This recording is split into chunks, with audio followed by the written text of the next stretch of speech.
Hello, everyone, and welcome back to another episode of Blame It on the Stars, where we give you an inside look to what's going on in the universe so you can blame your problems on the stars. It is Jade here. And it's Kara. This week is all about the new year. It is our annual New Year's special, where we'll be talking about everything that happened during 2023 and showing you what's in store for 2024. But in case you missed it, last week we talked about Venus entering Scorpio, as well as this week's new moon in Sagittarius. We just talked about it last week, so we could do the New Year's special this week. So if you want to know more about the new moon in Sagittarius, then listen to last week's episode before diving into this one. And just to give you a heads up, next week we will tell you everything you need to know about Capricorn season and how it affects you. And with that being said, let's get into it. 2023 was an eventful year. We had big societal changes. We had eclipses. We had retrogrades.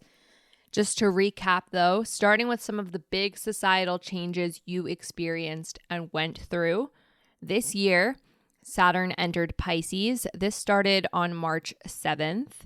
And after Saturn entered Pisces, it brought a shift in terms of our structure, discipline, and responsibility. Pisces is often linked with intuition and empathy. So when Saturn entered Pisces, it did bring about some changes in regards to our spiritual discipline, our ability to be compassionate with others. It also allowed us to place boundaries and at the same time find a balance between structure and the imagination. It encouraged us to be disciplined with our artistic endeavors, and overall in society, there was a shift towards embracing a more compassionate attitude. The next big societal change that we experienced in 2023 was Pluto entering Aquarius. Pluto entered Aquarius on March 23rd, and it was there until June of this year. Just to give you a heads up, we will be experiencing Pluto and Aquarius again next year. More on that later in this episode. But this year, there were a lot of changes in society and technology during this time because Aquarius does deal with those themes. Aquarius also does deal with our friendships and parts of our social life. So that could be another area that you experience a lot of changes in your life this year. And then next, the North Node entered Aries. This happened on July 12th, which did bring a shift in our eclipses, but more on that in just a moment. After the North Node entered Aries, you might have noticed that there was more of a shift towards self-discovery and individuality. The North Node represents the path that we are headed on, and since Aries is a very independent sign that likes to take initiative, you might have noticed that a lot of new projects started in your life after July 12th, and that'll be a theme that will continue into next year too. And then the last major change that we saw on a societal level began on May 16th when Jupiter entered Taurus. Jupiter is a very positive planet. It brings expansion and good luck to your life. Because Taurus is an earth sign, you could have seen a lot of growth and changes happening on a physical level. There also could have been more of a focus on taking care of yourself and doing things that you enjoy. And then for the eclipses, we had our first round of Aries and Libra eclipses. We had a solar eclipse in Aries on April 20th and a solar eclipse in Libra on October 14th. The solar eclipse in Aries could have brought about new beginnings. It was a time for starting new projects. As I mentioned, Aries is a cardinal sign that likes to take initiative, so lots of new beginnings around that solar eclipse. And then the solar eclipse in Libra might have brought a focus towards our relationships and our creative side. We also had eclipses this year on the Taurus and Scorpio axis. On May 5th, there was a lunar eclipse in Scorpio. And then somewhat recently in October, there was a lunar eclipse in the sign of Taurus.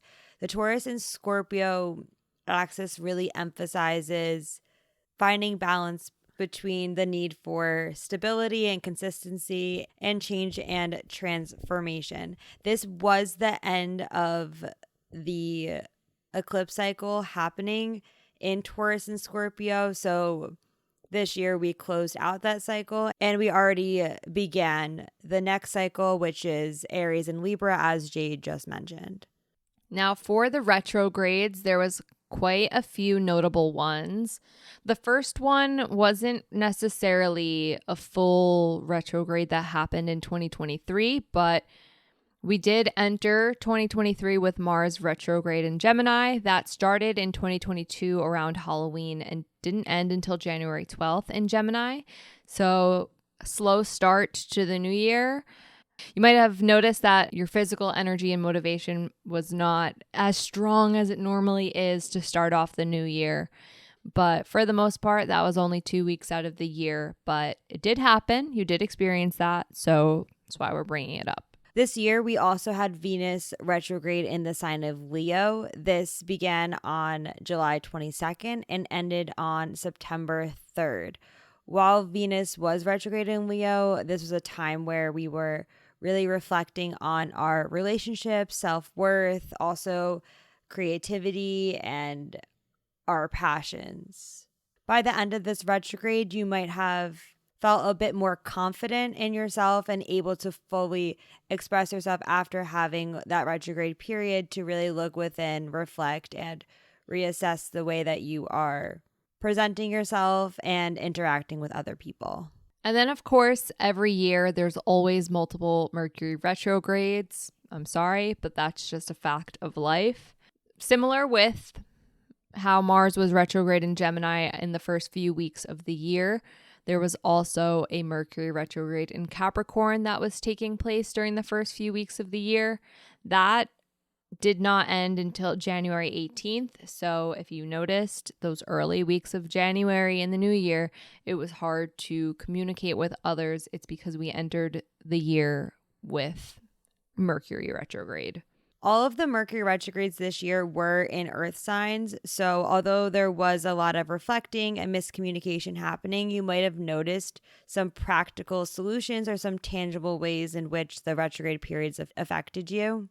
After the Mercury retrograde in Capricorn, there was another one in the sign of Taurus, which began on April 21st and ended May 14th. This retrograde was more focused on slowing down, taking time to yourself, and focusing on the things that make you happy. Then we had a Mercury retrograde in Virgo. This happened on August 23rd and went until September 15th.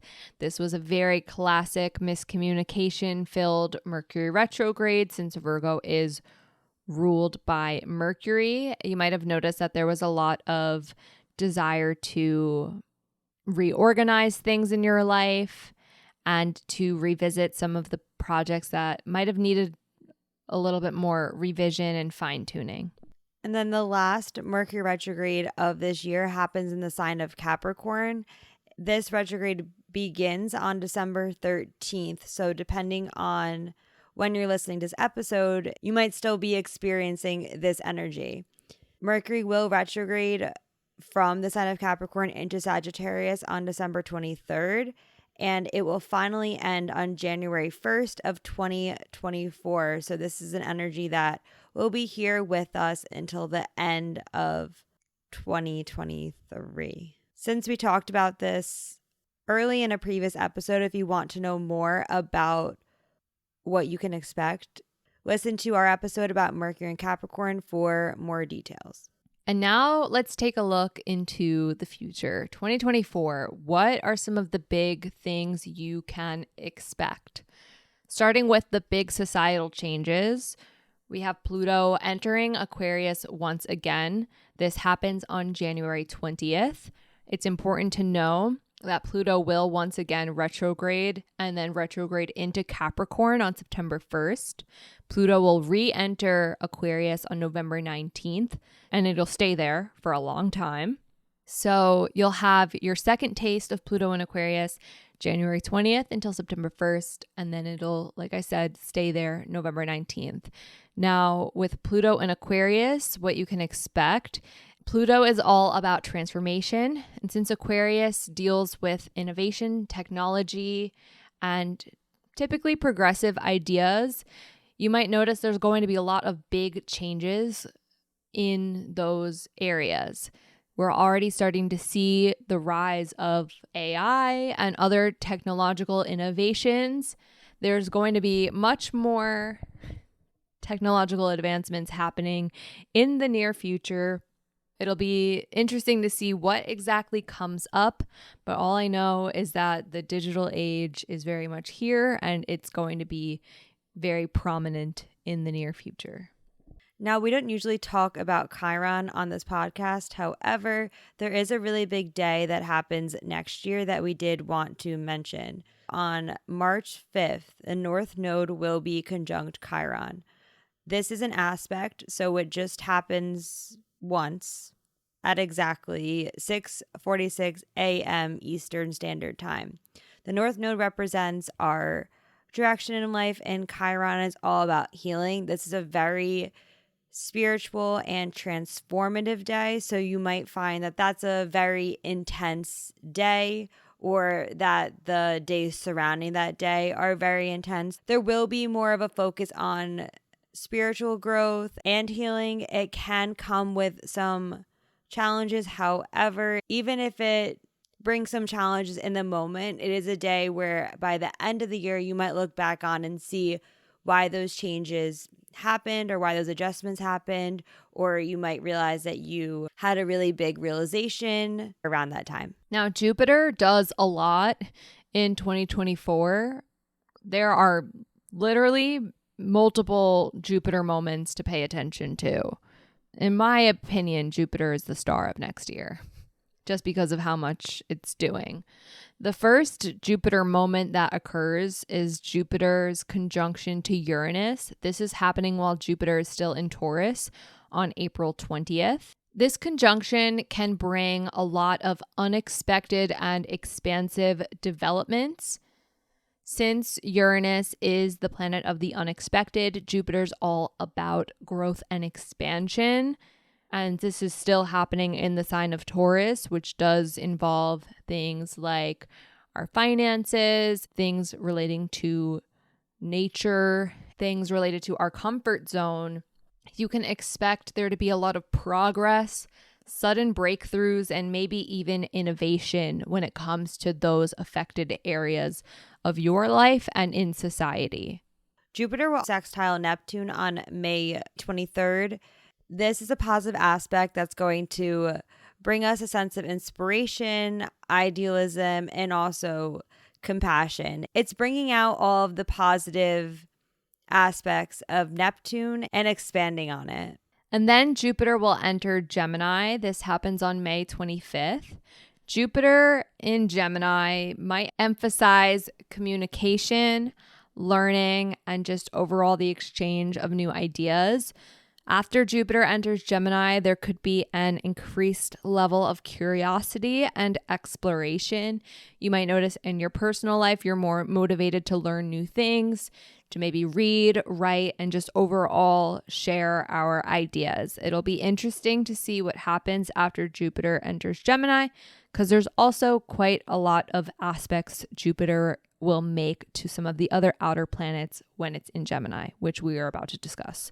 The first aspect that Jupiter makes while it's in the sign of Gemini happens on June 2nd. Jupiter will be trine Pluto. This is a positive aspect, and again, Jupiter will be expanding Pluto's transformative energy. This will be a good day for reflecting, looking within, and also being resourceful.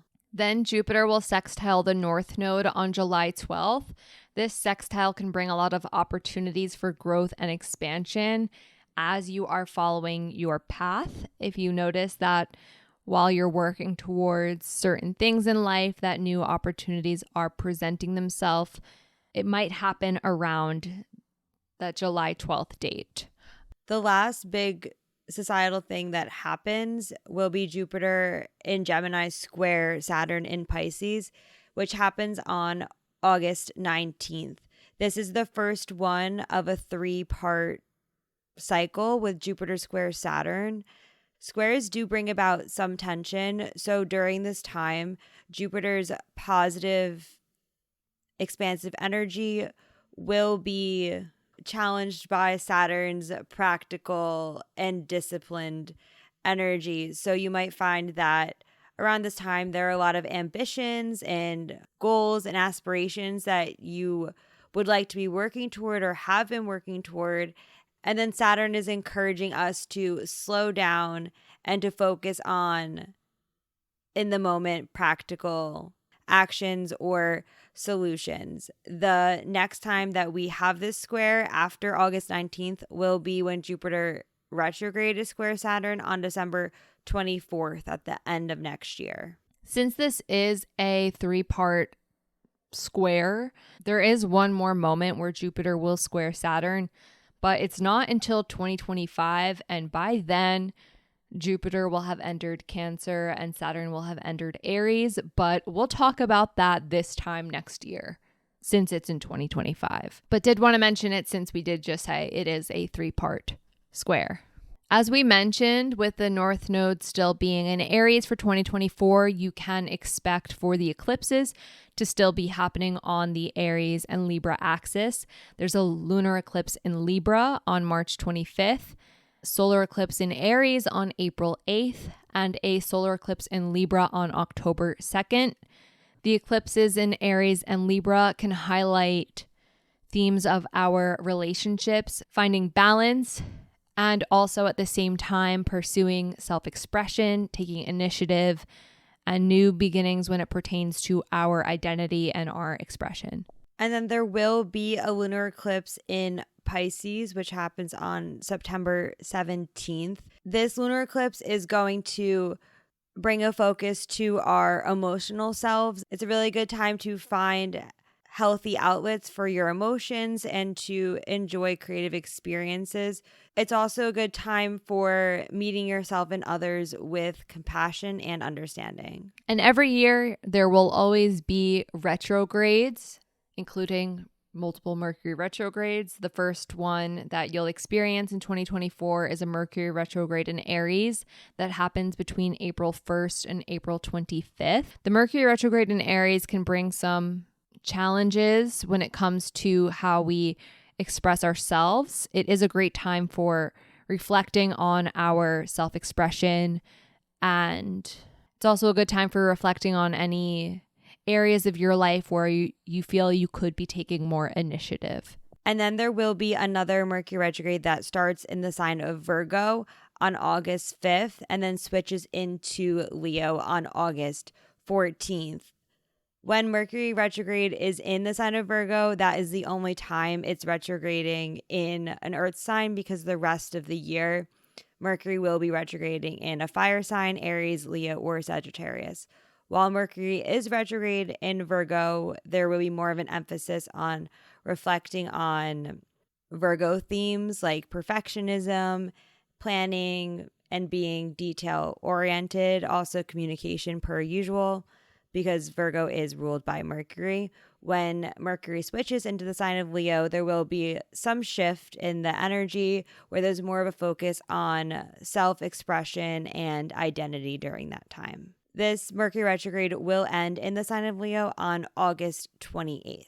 And then the last Mercury retrograde of 2024 that you'll experience will happen in the sign of Sagittarius from November 25th until December 15th. Mercury retrograde in Sagittarius can bring themes of introspection when it comes to our belief systems and the philosophies that we like to hold as true. Since Sagittarius also does deal with education, you might be reflecting on some of the lessons you have learned, whether it be through something like school, online courses, or just through life in general. And we end the year with a Mars retrograde in the sign of Leo. This begins on December 6th. At the end of next year, we will be slowing down to reevaluate our ambitions and passions in life, because Mars does deal with the way that we go about doing things and taking action towards our goals. The retrograde period is going to ask us to take a step back for a moment, reevaluate, and find a plan. It also can have us reflecting on our leadership skills, what kind of leader we want to be, how we inspire, how our actions affect other people. As Mars is retrograding, it will eventually change from Leo into Cancer, which happens in January of 2025, which we'll talk about again next year. And that is a wrap for our New Year's special. While this may have been our New Year's special, we are not quite done discussing what is to come. Next week, we will be telling you everything that happens during Capricorn season before we take our end of year break. So if you want to stay in the loop with us and what's to come, make sure you're following us on Instagram and or YouTube at BLME The Stars. That's all for now, and we'll see you all next Monday.